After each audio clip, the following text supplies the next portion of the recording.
After I leave here today, I'll be going back to the office to sit for about 7 hours talking, talking with one person after another.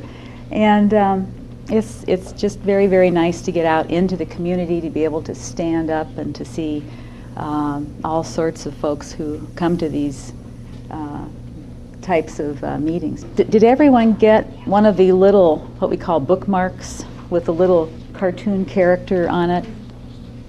If you didn't, make sure that you do pick one up, because this presentation is going to be simple and short, but these skills are very, very important. And all of us do these skills already. So we all know how to do these things, obviously, like breathing, of course. But these skills emphasize doing things more intentionally. Or you've heard maybe the term mindfully. Simply means just to think a little bit more anytime you catch yourself, what you're doing right now. For example, I'm talking, I'm standing, I feel my feet on the floor.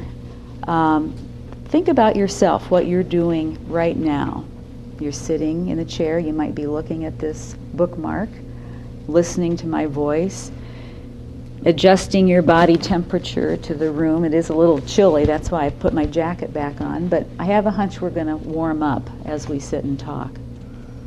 So we're going to be talking about taking a deep breath, stretching, and the last one, get away, simply means walking. But before we get into all of that, by the way, we're being recorded. This presentation will be shown or be available for people to see. After we do this brief presentation, you folks will have an opportunity to raise questions or make comments, and we'll have a little discussion if you'd like. Before we get into anything else, I'd like to give you a sample of one of the skills that we use. This one is not on your little brochure, but I like to start these kinds of gatherings this way. And if you would, and if you feel comfortable, just gaze down or even close your eyes and just take a moment to, again, center yourself, feel yourself in the chair. Be aware of how your feet feel on the floor. Aware of how your back rests against the back of the chair.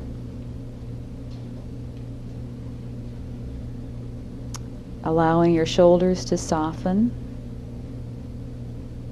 and allowing that softening to go down your arms all the way to your hands. And then moving up to around your neck, the back of your head, down the front of your face, to allow those facial muscles to relax. And continue to do this, just sitting quietly, breathing softly.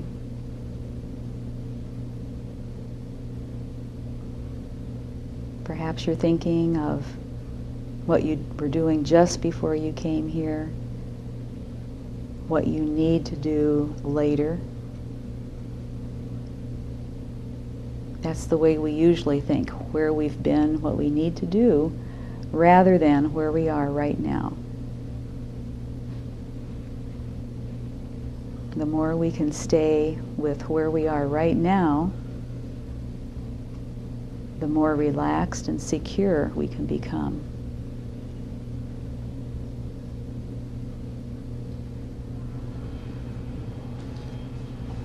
And when you'd like to, you can gaze up.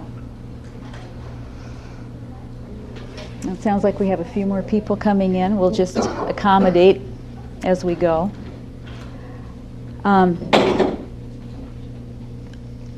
So So what we're going to do next is we're going to talk about the soft belly or the deep belly breath.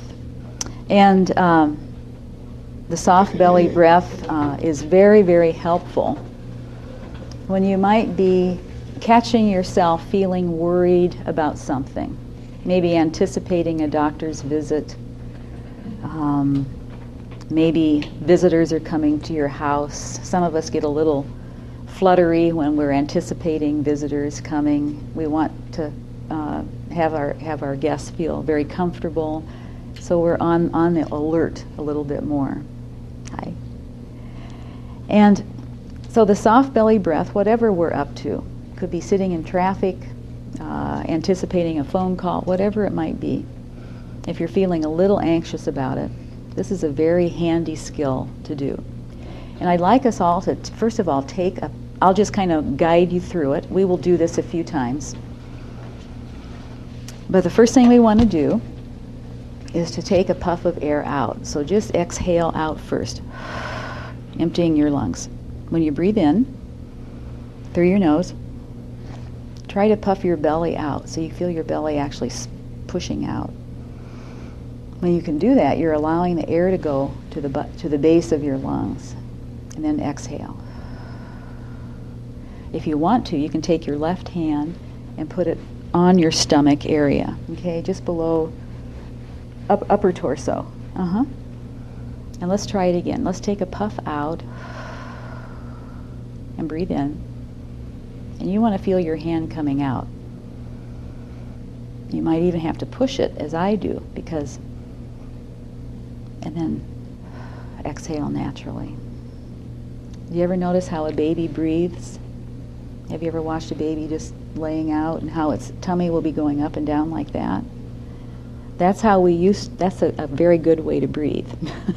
But as we grow up, even as we're children, we start breathing out of the upper part of our torso, upper lungs. And we don't hold a lot of air up there. And it's this shallow breathing that can often cause us to become anxious on top of situations that we're already coping with. But if we can send that air to the base of the lungs and try to train yourself to push your belly out. It feels unnatural. I still experience that. You can kind of see your hand move. I'm pushing my belly out. Some of the people I work with say, well, I don't want to do that. I'm trying to suck my belly in. It's not quite the same thing. So let's do it one more time. Let's take a puff of air out first. Breathe in. Out through your mouth. Breathe out. Let's do it one more time. Breathe in through your nose. And gently out through your mouth. That's a soft belly breath, or the deep belly breath we call it. Use it all day. If you get a little dizzy, sometimes breathing this deeply can cause people to get a little lightheaded. I experience that. You don't have to do so many in succession, maybe one or two. And go about your activities and maybe try it again. Another thing I have started to do is before I answer the phone, I cue myself to take a deep belly breath. That just helps me to relax and it actually helps me to focus better. Any questions about the deep belly breath? It's really good for us, and it keeps our torso kind of loose, which is what we want.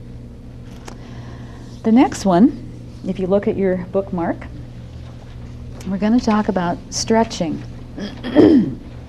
Right along with this special kind of breathing, this deep belly breath, stretching is key. And you might do general stretching before you go for your daily walk. If you're sitting at a chair, I catch myself doing this. I don't know what my clients think about it, but I do it. If you feel a little tight in the shoulders and lower back might be hurting, simply, and you can do it with me if you want to, take your left hand, grab your chair here on the side, other hand on the upper part of the chair, and just twist as far as you can. I think in our Mercy continuing education, we do this. We have some of our physical therapists show us how to do this. Grab the other side and twist the other way. Don't worry if you can't twist too far. One of the nice things about stretching, especially if we haven't been stretching very much, we can maybe only go like this. But every day as you do it, you can go a little farther. And this is another skill that you can do a few times a day, or honestly, as many times as you want.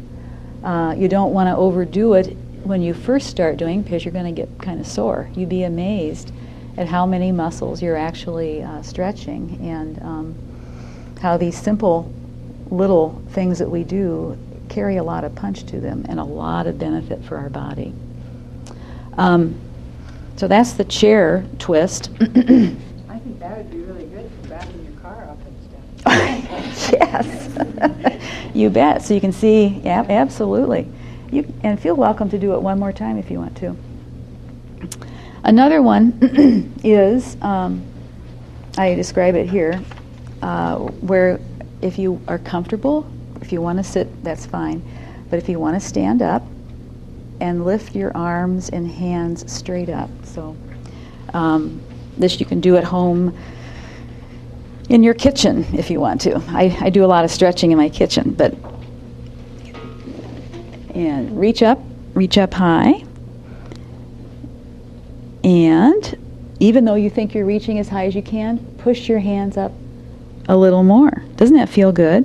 You can actually feel around your shoulders a little, the tissue actually pushing. So, and you all are doing some of it, yeah.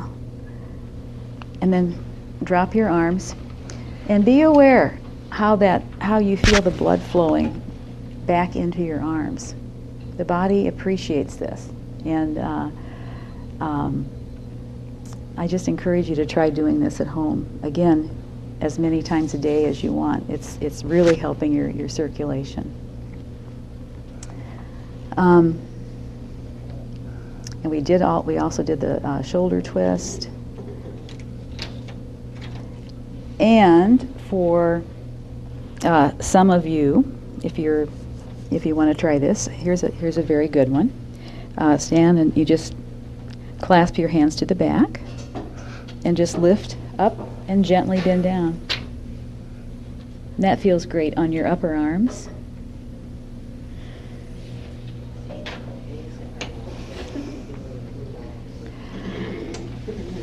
Anything to help you stretch and expand your chest is good for the emotions. I'm a counselor, so I work primarily with people's feelings. And when people can expand their chest, expand their chest, that helps them to express their feelings. And I work a lot with people going through loss, and standing straight and spreading your chest is very, very good for helping you to get in touch with your feelings and to allow some of those feelings to come out. This is probably one of my one of my favorites is opening this chest up. And you can just simply do this by standing up straight and spreading your shoulders back. And even taking your arms and curving them out, or turning them out this way and then dropping them. Okay, you're actually expanding your chest by doing that. So it feels just really, really good. Neck? Something about the neck? When you're driving, and you have to look so you can see behind you. Yes. Well, on that one, I would say, it's this, you can even stand and stretch. Doing this, try to remember to do this a few times a day. You'll be surprised how your body will loosen up. Okay? Anyone interested in learning more about stretching, Mercy has several levels of yoga. And I encourage anybody to consider taking a low-impact yoga class. They have silver yoga, I think, for people 50 and over. And it's time well spent, and it feels wonderful. Plus, you can learn these things and then do them at home. The last skill is walking. And all of us have dealt with stress in all phases of our lives, you know, in sort of a 360-degree experience. Stress at work, stress at home, concern about family members, our finances, whatever our educational goals might be, relationships. I mean, we're just circles, essentially, of coping and enjoying. I don't mean to make it sound like life is painful all the time, but it can be for many of us if we don't remember some of these real basic things.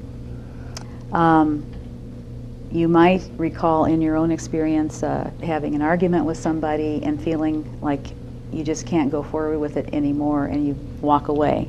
Well, this is essentially is what getaway is. Again, on your card,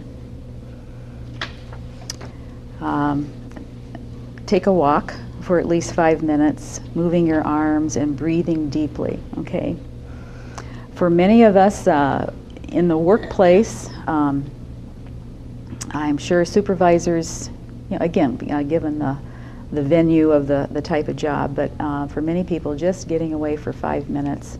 Let's say I'm sitting at a desk in this room, and there might be several other people sharing this office space with me. I have a challenging phone call, and rather than just sitting and cramping down and doing my work, I would be doing myself a big favor to get out and maybe walk outside for about 5 minutes and come back in. That's what we're talking about. How many are regular walkers? Regular walkers, okay. You're doing yourself a huge favor by walking every day. You probably have your favorite time. It could be first thing in the morning, right after work, or some of us take our midday walk. But anything you can do to keep moving helps manage stress. So these are the 3 skills: the deep breath, the stretch, and the walk. Key activities. Have you heard the term or the phrase mind, body, spirit? I mean, it's sort of floating out there.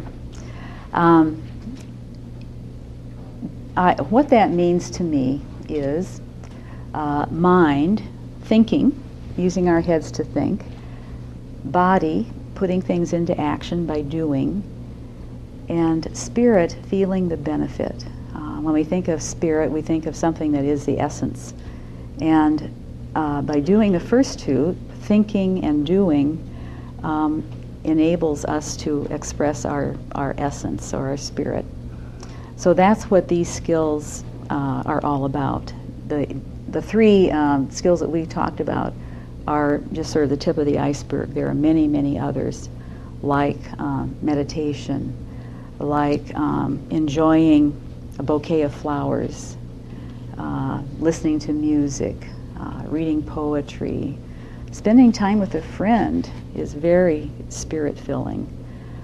Spending time with a loved one. And I'm sure each of you, have things that fill you, fill your spirit. Let's see if there's anything else I need to cover.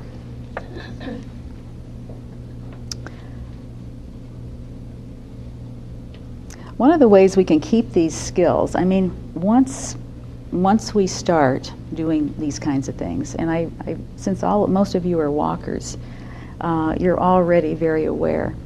But to keep your eyes and your ears open for opportunities to come and continue to learn.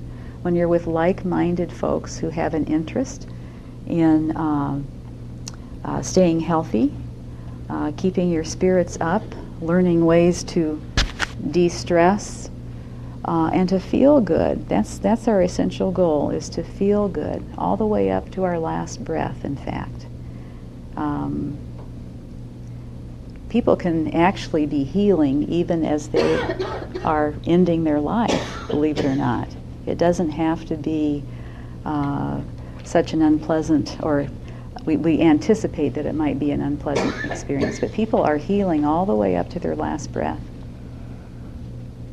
How is it with our bodies that when we experience something and it upsets us, but we think that we might have resolved it, how is it that our bodies can still become anxious maybe 6 hours or 24 hours later? Did I get it close? Okay. My explanation is that our bodies store stress.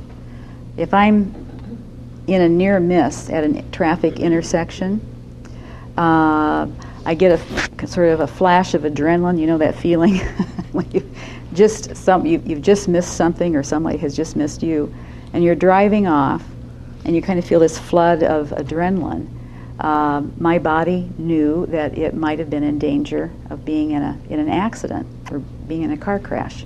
I'm fine, but I go on my way. I go on to work. Later that evening, when I'm trying to calm down to get ready for bed, I might feel a little anxious or upset or unable to settle. It's very possible that near-miss experience is still working itself out, because my body stores those experiences.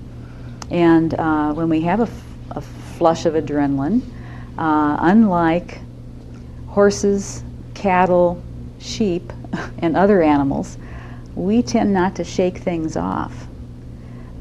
When we become very, very upset, we don't, and the upset incident is finished, we don't just stand there and kind of ripple our skin as a horse would. Have you ever seen horses ripple their skin in cattle? They're literally shaking off whatever it was that was upsetting them. But human beings have, maybe we used to do that long, long time ago, but we have stopped doing that. One of the big causes of stress is our brain. We have a wonderful big brain, but we keep rethinking over and over things that upset us. Okay? So we get scared all over again. We get scared all over again. And that's why these skills like the deep breathing, the stretching, and the walking helps us to kind of shake. In some ways, it's kind of like a slower motion shaking off of who knows what might have upset us. Does that make sense, what I'm saying? We take in a lot more than we think we do in terms of, I don't know, being in a department store. And I know I'm kind of sensitive to this one, where I see a parent scream at a little toddler. That I find that very upsetting. And that's probably one thing that I would take home with me and feel really bad about, okay? And no doubt that one would, even as I talk about it, I can kind of feel my body changing a little bit. There are many types of meditation. Prayer is a meditation. Daydreaming is kind of unconscious way of just letting our thoughts, that's not, I wouldn't really call daydreaming a meditation. Some would. Dancing, if you get up and dance purposefully, and you're listening to the music and you're just kind of allowing yourself to express that music, that can even be a type of meditation. So meditation just covers a wide range. But to get started, if you want to try it, I would just suggest pick a time every day. I usually say first thing in the morning, get up, go to the bathroom, get a drink of water, go sit down in a really quiet place where cats and dogs and family members are not going to try to get your attention. So real quiet place. And if you're comfortable, you can just look down or close your eyes, and you just decide, I'm going to try to sit here for 5 minutes. And You might have your watch. When I meditate, sometimes I turn my watch around so I can just look down to see how much time has passed. And essentially, you're watching your thoughts. You're sitting there quietly, and as you sit quietly, you might be aware that the first or 2 or 3 thoughts come up: grocery store, car, work. And you, as these little thought bubbles come up, you just gently allow them to sweep away or float, to dissipate. And that's just mindful. That's what they call a mindful type of meditation, being mindful of what's coming up in your thinking. You're not trying to have no thoughts. You're just simply looking at your thinking process. That's all. And 5 minutes can go by fairly quickly. So that's the very, very basic one. There are a lot of books out there, and real simple books on meditation. And there are some teachers here. I'm always looking for ways to teach a meditation class. So there are some resources out there. And if you have any further questions, feel free to call me at Mercy. I'd be more than willing to help you with that. Thank you, Helen. Oh, thank you for asking me. Thank you all for coming.